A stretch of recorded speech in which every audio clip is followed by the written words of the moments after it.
എൻ്റെ പേര് ആൻ്റണി. എൻ്റെ ഭാര്യയുടെ പേര് അനിത ആൻ്റണി. ഞങ്ങൾക്ക് മാതാവ് തന്ന കുഞ്ഞിൻ്റെ പേര് ആലിയ ആൻ്റണി. ഞങ്ങൾക്ക് കഴിഞ്ഞ 7 വർഷമായി വിവാഹ ജീവിതം കഴിഞ്ഞ് മക്കളില്ലാതെ ഞങ്ങൾ ഒരുപാട് കഷ്ടപ്പെട്ടു. ഞങ്ങളെപ്പോലെ കഷ്ടപ്പെടുന്ന ഒരുപാട് ദമ്പതിമാർ നമ്മുടെ സമൂഹത്തുണ്ടെന്ന് എനിക്ക് നല്ലതുപോലെ അറിയാം. ഞങ്ങൾ ഒരുപാട് വിഷമിച്ചിട്ടുണ്ട്, കുത്തുവാക്കുകൾ കേട്ടിട്ടുണ്ട്, ഒരുപാട് പേരുടെ വായിരുന്ന് ഞങ്ങൾ ഒരുപാട് കേട്ടിട്ടുണ്ട്. എനിക്കാണ് പ്രശ്നം, എൻ്റെ ഭാര്യയ്ക്കാണ് പ്രശ്നം, എന്താണ് മക്കളില്ലാത്ത എന്തൊക്കെയോ ഞങ്ങൾ കേട്ടിട്ടുണ്ട്. ഞങ്ങൾ കേട്ടതും ഞങ്ങൾ കണ്ണുകൊണ്ട് കണ്ടതും കേൾക്കാത്തതുമായിട്ട് ഒരുപാട് കാര്യങ്ങൾ ഞങ്ങൾ ഒരുപാട് അനുഭവിച്ചു. ഞാൻ കേരളത്തിൽ നിന്നും എൻ്റെ ഭാര്യ തമിഴ്നാട്ടിൽ നിന്നുമാണ്. ഞങ്ങൾ അങ്ങനെയാണ് വിവാഹ ജീവിതത്തിലോട്ട് കടന്നു വന്നത്. തുടക്ക ജീവിതത്തിൽ തന്നെ അമ്മയില്ല എനിക്ക്. അമ്മായിച്ചൻ പോരായിരുന്നു ഇവൾ ഒരുപാട് അനുഭവിച്ചിരുന്നത്. മെയിനായിട്ട് മക്കളില്ല. 1 മാസമായി, 2 മാസമായി, 3 മാസമായി, 1 വർഷമായി. പിന്നെ കുത്തുവാക്കുകളായി. എന്തിനാണ് ഉപേക്ഷിച്ചൂടെ, മക്കളുണ്ടായില്ലെങ്കിൽ പിന്നെ വേറൊരാളെ കല്യാണം കഴിച്ചൂടെ, ഇങ്ങനെയൊക്കെയുള്ള ഒരുപാട് വാക്കുകളായി. അപ്പോൾ ഞാൻ വിദേശത്തായിരുന്നു, ദുബായിലായിരുന്നു ജോലി. ഞാനത് ഉപേക്ഷിച്ചു, നാട്ടിൽ വന്നു. കുറേ സാമ്പത്തികമായിട്ട് ബുദ്ധിമുട്ടുകളുണ്ടായി. ഞങ്ങൾ ട്രീറ്റ്മെൻറ്റ് തുടങ്ങി. കുറേ ഹോസ്പിറ്റലുകളിൽ കയറി ഇറങ്ങി നടന്നു. സാമ്പത്തികം കുറഞ്ഞു വന്നപ്പോൾ ഞങ്ങൾ കൊല്ലം ഡിസ്ട്രിക്ട് ഹോസ്പിറ്റലിൽ വന്ധ്യതാ ചികിത്സ എന്ന് പറഞ്ഞുകൊണ്ട് വിക്ടോറിയ ഹോസ്പിറ്റലിനുള്ളിൽ അതിൽ ട്രീറ്റ്മെൻറ്റ് 2019 മുതൽ ഞങ്ങൾ തുടർന്ന് വന്നുകൊണ്ടിരുന്നു. അങ്ങനെ എൻ്റെ ജോലി ഉപേക്ഷിച്ചു. ഞാൻ നാട്ടിൽ തന്നെയായി. ഞങ്ങളുടെ ഇടവകയാണ് കൊല്ലം കൈകെട്ടി ഈശോ. അങ്ങനെ അവിടെ പോയൊക്കെ ഒരുപാട് പ്രാർത്ഥിക്കാറുണ്ട്. അങ്ങനെ ഞങ്ങളെ ട്രീറ്റ്മെൻറ്റ് കൊല്ലം വിക്ടോറിയ ഹോസ്പിറ്റലിൽ ഗാനമുരളി എന്ന് പറഞ്ഞ ഡോക്ടറായിരുന്നു. അതേ ഒരു ഹൈന്ദവനാണ്. എൻ്റെ ഇടവകയാണ് കൊല്ലം കൈകെട്ടി ഈശോ ദേവാലയം. എല്ലാ വെള്ളിയാഴ്ചയും ഈ ഡോക്ടറും ഭാര്യയും അവിടെ മുട്ടുപ്പാൽ നിന്ന് പ്രാർത്ഥിക്കുന്നത് ഞങ്ങൾ എപ്പോഴും കാണാറിടയുണ്ടായി. അപ്പോൾ എന്നിലും വലിയൊരു വിശ്വാസമാണ് ഹൈന്ദവനായ ഡോക്ടറിന് ആ ദേവാലയത്തിനോടും ആ വിശുദ്ധിയോടും. അങ്ങനെ ഞങ്ങളെ 2019 പോലും ട്രീറ്റ്മെൻറ്റ് എടുക്കുന്നവരുമുണ്ട്. ഞങ്ങൾ ഒരുപാട് ഡോക്ടറിന് നല്ലപോലെ പരിചയമുണ്ട്. ഡോക്ടർ എപ്പോഴും പറയും പ്രാർത്ഥനയാണ് വലുത്, പിന്നെയുള്ള ട്രീറ്റ്മെൻറ്റ്. എന്നിട്ടും എനിക്ക് ശക്തമായ ഒരു പ്രാർത്ഥന ഇല്ലായിരുന്നു എൻ്റെ ജീവിതത്തിൽ. ഞാൻ എപ്പോഴും സയൻസാണ് വലുത്, സയൻസ് തരും എന്നൊക്കെയുള്ള ഒരു വിശ്വാസത്തോട് ഞാൻ മുന്നോട്ട് പോയിക്കൊണ്ടേയിരുന്നു. അങ്ങനെ 2023 ആയപ്പോഴത്തേക്ക് ട്രീറ്റ്മെൻറ്റിൻ്റെ ഭാഗമായിട്ട് എല്ലാ മാസവും ചെക്കപ്പിന് പോവും. ഇതിനിടയ്ക്ക് കൃപാസനത്തെക്കുറിച്ച് പലരും എന്നോട് പറയും. എൻ്റെ ജ്യേഷ്ഠന്മാരുണ്ട്, 2 എൻ്റെ അമ്മയുടെ അനിയത്തിയുടെ മക്കളും.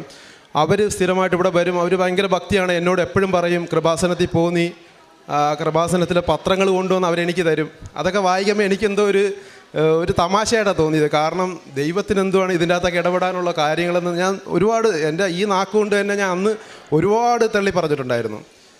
എൻ്റെ ഭാര്യ എന്നോട് ഇടയ്ക്കിടയ്ക്ക് പറയും നമുക്കൊന്ന് പോകാം. എന്നാലും എൻ്റെ ഒരു വിശ്വാസ കുറവ് കൊണ്ട് ഞങ്ങൾ വരാതിരുന്നു.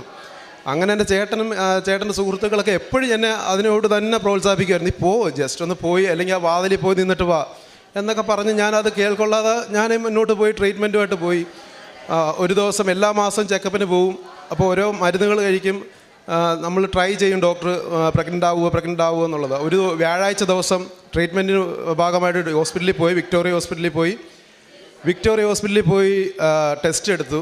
പ്രഗ്നൻസി ടെസ്റ്റ് തന്നെ അതിൻ്റെ അകത്ത് തന്നെ എടുത്തു. ടെസ്റ്റ് ചെയ്തപ്പോഴത്തേക്ക് ഈ ഗാനമുരളി ഡോക്ടർ തന്നെ പറഞ്ഞു ഇന്ന് നമുക്കൊന്നും ആയിട്ടില്ല, വിഷമിക്കേണ്ട, ഈ മാസം ഇങ്ങനെ പോയിക്കോട്ടെ, അടുത്ത മാസം നമുക്ക് ടെസ്റ്റ് ട്യൂബ് ശിശു പോലെ ഇഞ്ചെക്റ്റ് ചെയ്ത് നമുക്ക് അങ്ങനെ എന്തെങ്കിലും നമുക്ക് ട്രൈ ചെയ്യാം. അപ്പോൾ ഞാൻ പറഞ്ഞു എനിക്കതിനോട് താല്പര്യമില്ല ഡോക്ടറെ, എൻ്റെ വിശ്വാസത്തിൻ്റെ ഭാഗമായി എനിക്ക് ദൈവം ഉദരബലം തന്നാൽ മതി, അല്ല മറ്റൊരു ശിശു എനിക്ക് വേണ്ട എന്നുള്ള ഒരു ദൃഢബോധത്തോടെ ഞാൻ പറഞ്ഞു കുഴപ്പമില്ല, നമുക്ക് അടുത്ത മാസം തന്നെ ട്രീറ്റ്മെൻറ്റ് ചെയ്യാം.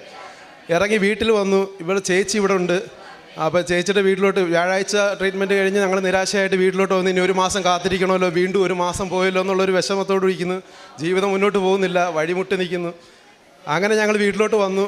അപ്പോൾ എൻ്റെ ഭാര്യ അനിത പറയുന്നു ചേട്ടാ നമുക്ക് സാമ്പത്തികമായി ഇല്ല, ഓക്കെ ചേട്ടാ ഒരു ദിവസം ഏതെങ്കിലും പണിയോ ഒന്നും പോവാതെ നമുക്ക് വ്യാഴാഴ്ച ഇത് അറിയുന്നു, വെള്ളിയാഴ്ച സംസാരിക്കുന്നു, ശനിയാഴ്ച നമുക്ക് കൃപാസനത്തിൽ പോവാം, അകത്ത് കയറിയിരുന്ന് സമയം കളയണ്ട. അവൾ പറഞ്ഞതാണ് സമയം കളയാൻ ചേട്ടൻ താല്പര്യപ്പെടണ്ട, നമുക്ക് ബസ് ഇറങ്ങിയാൽ മതി എന്ന് പറയുന്ന എല്ലാവരും. ബസ് ഇറങ്ങി അതിൻ്റെ ഫ്രണ്ടിൽ നിൽക്കാം, അതിനുശേഷം നമുക്ക് തിരിച്ചു വരാം. ഇത്രയും ആൾക്കാർ നമ്മളോട് പറയുന്നത് നമ്മുടെ വിശ്വാസം, നമ്മൾ ക്രൈസ്തവനാണ്, നമുക്ക് നമ്മുടേതായിട്ടൊരു വിശ്വാസത്തിൽ മുറുകെ പിടിക്കാം എന്ന് പറയുന്നു. അപ്പോൾ ഞാൻ പറയും ശരിയെങ്കിൽ ശനിയാഴ്ച ദിവസം നമുക്കിവിടെ വരാം. അപ്പോൾ വ്യാഴാഴ്ച ദിവസം ടെസ്റ്റ് എടുക്കുന്നു. ഹോസ്പിറ്റലിലെ ഡോക്ടർ ഗാനമുരളി ഡോക്ടറാണ് ടെസ്റ്റ് എടുത്തത്.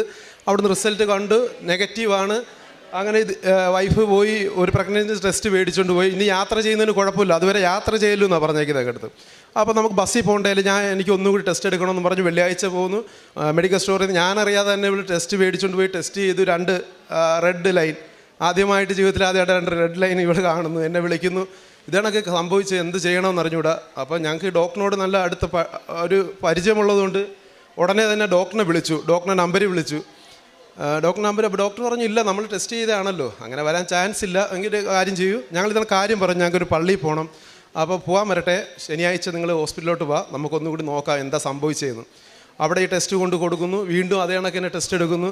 അപ്പോൾ ഡോക്ടർ ഒരു അതിശയോക്തിയോടെ പറഞ്ഞു, സത്യത്തിൽ ഇത് എനിക്കും അറിഞ്ഞൂടാ, ഇതെന്താണ് സംഭവിച്ചതെന്ന് എനിക്ക് അറിഞ്ഞൂടാ, സത്യം ഞങ്ങൾക്കും അറിഞ്ഞൂടാ. ഈ നിമിഷം എൻ്റെ കുഞ്ഞിന് 5 മാസമായി, ഞങ്ങൾക്ക് ഇപ്പോഴും അതിശയമാണ് എന്താണ് സംഭവിച്ചത് ജീവിതത്തിൽ.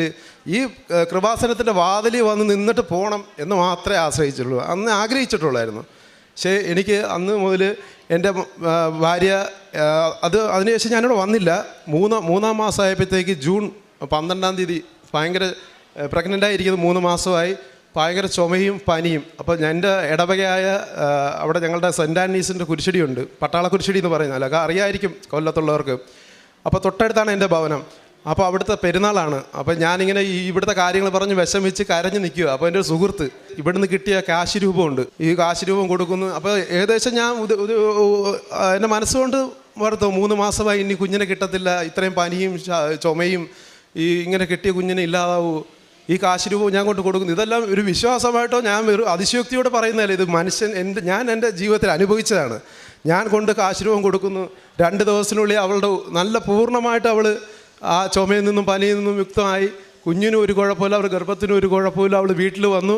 8-ാം മാസം തികയുമ്പോൾ ഞാൻ ആ ജോലിയിലാണ് ഞാൻ വലഞ്ഞു നിന്ന് ദുബായിൽ നിന്നാണ് ഞാൻ നാട്ടിലോട്ട് വന്നു. അവിടത്തേക്ക് ഞാൻ തിരിച്ചു പോകാനിടയാവുന്നു. കുഞ്ഞിന് 6 മാസമായി. ഇപ്പം ഞാൻ അവിടുന്ന് ഈ 6 മാസത്തിൽ 10 ദിവസത്തെ ലീവിന് വന്നു. ഞങ്ങളെ കുരിശടിയിലെ പെരുന്നാളും കണ്ടു. കുഞ്ഞിനെയും കൊണ്ട് മാമോദീസ ആയിട്ടില്ല, അമ്മയുടെ മുന്നിൽ വരണമെന്ന് ആഗ്രഹം ഉണ്ടായിരുന്നു, സാക്ഷ്യം പറയണമെന്നുണ്ടായിരുന്നു.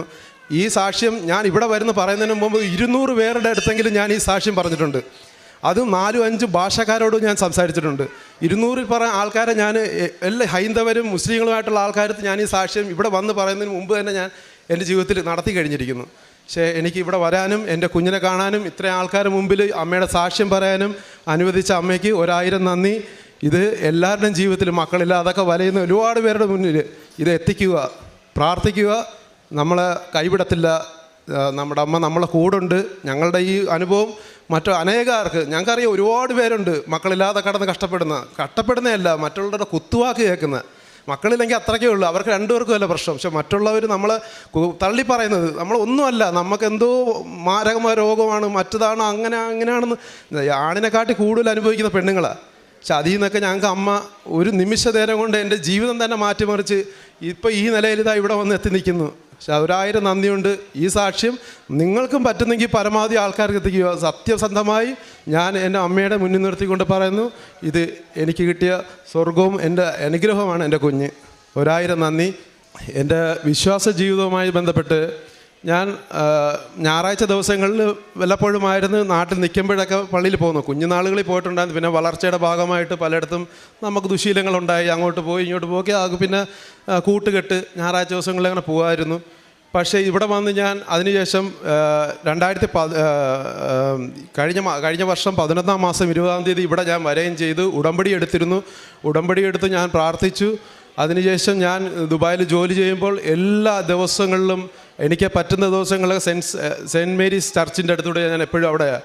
അപ്പോൾ അവിടെ കയറുകയും മറ്റുള്ളവരോട് എനിക്ക് പറ്റുന്ന ഈ അനുഗ്രഹങ്ങൾ ഞാൻ പങ്കുവെക്കുകയും എൻ്റെ വിശ്വാസ ജീവിതത്തിൽ എനിക്ക് മുറുകെ പിടിക്കാനും എൻ്റെ വിശ്വാസം കുറച്ചും കൂടി ദൃഢമായി എനിക്ക് മുന്നോട്ട് കൊണ്ടുപോകാൻ സാധിച്ചിട്ടുണ്ട്. എനിക്കിപ്പം പള്ളിയിൽ പോകാനും എല്ലാത്തിനും എനിക്ക് സ്വന്തമായ ഒരു ഉന്മേഷവും ഒരു ഉണർവുമാണ് ഇതിൽ നിന്ന് എനിക്ക് ലഭിച്ചിട്ടുള്ളത്. പരിശുദ്ധ അമ്മയുടെ മധ്യസ്ഥതയിലേറെ പ്രത്യേകിച്ച് വളരെ വ്യക്തമായിട്ട് സാക്ഷ്യം പറയാനായിട്ട് ദൈവം അനുവദിച്ചു എന്നുള്ളതാണ്. അപ്പം ഇതിപ്പം അവർ കടന്നുപോയ സാഹചര്യങ്ങൾ ഒരു 5-10 മിനിറ്റിലേക്കാണ് സാക്ഷ്യമായിട്ട് ചുരുക്കുന്നത്. വ്യക്തമായിട്ട് പറഞ്ഞു. തുടക്കത്തിൽ ഉണ്ടായിരുന്ന ഇപ്പം നേരത്തെ പറഞ്ഞതുപോലെ ഒരുപാട് പേര് ഇങ്ങോട്ട് പറയുമ്പോൾ ഒരു പക്ഷേ ഇപ്പം അച്ഛൻ ആരാധന എപ്പോഴും ഓർമ്മപ്പെടുത്തും. എല്ലാവരും പറഞ്ഞാലും മാതാവ് ആഗ്രഹിക്കാതെ ആരും ഇവിടെ വരത്തില്ല. വരുന്നവരാരും വെറും കൈയോടെ തിരികെ പോത്തിരുന്നത് അച്ഛന് ആരാധന എപ്പോഴും ഓർമ്മപ്പെടുത്തുന്നുള്ളത്. കാരണം ഇവിടെ ഇപ്പോൾ ഇദ്ദേഹം പറഞ്ഞതുപോലെ 1 മിനിറ്റെങ്കിലും ഇവിടെ ഒന്ന് പ്രാർത്ഥിച്ച് അങ്ങനെയുള്ള സാക്ഷ്യങ്ങൾ, നിങ്ങൾക്ക് സാക്ഷ്യങ്ങളുടെ തുടക്കഭാഗം കേൾക്കുമ്പം ഇതൊരു ദൈവവിളിയാണെന്ന് തോന്നുന്ന തരത്തിലുള്ള അനുഭവങ്ങൾ നമുക്ക് മനസ്സിലാവും. അപ്പോൾ ഇദ്ദേഹത്തിന് ഇങ്ങോട്ട് കൊണ്ടുവരാൻ ഒരുപാട് പേര് പറഞ്ഞു. പിന്നീട് ഇദ്ദേഹം ഇവിടെ വരാനായിട്ട് ചിന്തിച്ചപ്പോൾ തുടർന്ന് ഉണ്ടായ അനുഭവമാണ് ഇന്ന് ഈ അൾത്താര വരെ എന്ന് അവസാനം ചേർക്കുമ്പോൾ പറയുന്നുണ്ട്, ഞാൻ എൻ്റെ അനുഭവമാണ് പറയുന്നത്. അപ്പം ഓരോ വ്യക്തികളും ഇതുപോലെ വ്യക്തിപരമായിട്ട് ഒരു വിശ്വാസിയായ ഒരു ഡോക്ടറും ഇദ്ദേഹത്തിൻ്റെ യാത്രയിൽ വളരെ ശക്തമായിട്ട് കൂടെയുണ്ട്. അത് നമ്മൾ വിസ്മരിക്കാൻ പാടില്ലല്ലോ. കാരണം ഒരുപക്ഷെ ഇദ്ദേഹം എന്നോട് പറഞ്ഞപ്പോഴും ഇപ്പോൾ സാക്ഷ്യം പറഞ്ഞപ്പോഴും പറഞ്ഞ് ഒരു അക്രൈസ്തവനായ ഒരു ഡോക്ടർ ഈശോയുടെ മുമ്പിൽ മുട്ടുകുത്തി പ്രാർത്ഥിക്കുന്നത് കണ്ടപ്പം വല്ലാത്തൊരു സന്തോഷവും ഒപ്പം നമ്മളോട് തന്നെ ഒരു ഇതും തോന്നിയെന്നൊക്കെ ഉള്ളത് പറയാനുണ്ട്. അപ്പം അത്രയും വിശ്വാസത്തിൽ ഈശോയുടെ മാതാവിനെയും വിളിക്കുന്ന ഒരുപാട് പേരുണ്ട്, ഒരുപാട് അനുഭവമുള്ളവർ. അപ്പോൾ അങ്ങനെ ഒരു ഡോക്ടറിൻ്റെ ഒരു സാന്നിധ്യം ഈ സാക്ഷ്യത്തിൽ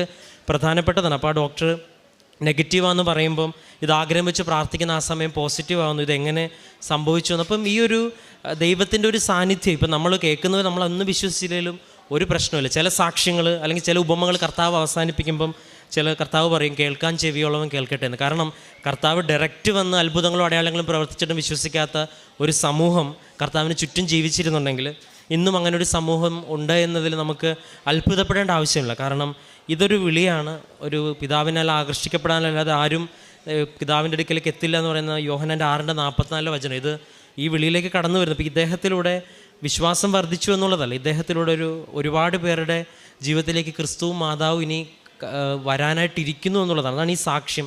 ഇദ്ദേഹം പറയുന്നുള്ളൂ, ഒരുപാട് പേരുടെ സാക്ഷ്യം കേട്ടു, അത് കേട്ട് പ്രാർത്ഥിച്ചപ്പം ഒരാളുടെ സാക്ഷ്യം, ഇപ്പം നമ്മുടെയൊക്കെ സാക്ഷ്യങ്ങൾ നിങ്ങൾക്കറിയാം, ഏറ്റവും ചുരുങ്ങും 50,000 പേരിലേക്ക് ഈ സാക്ഷ്യം എത്തുമ്പം അതിൽ ഒരാളെങ്കിലും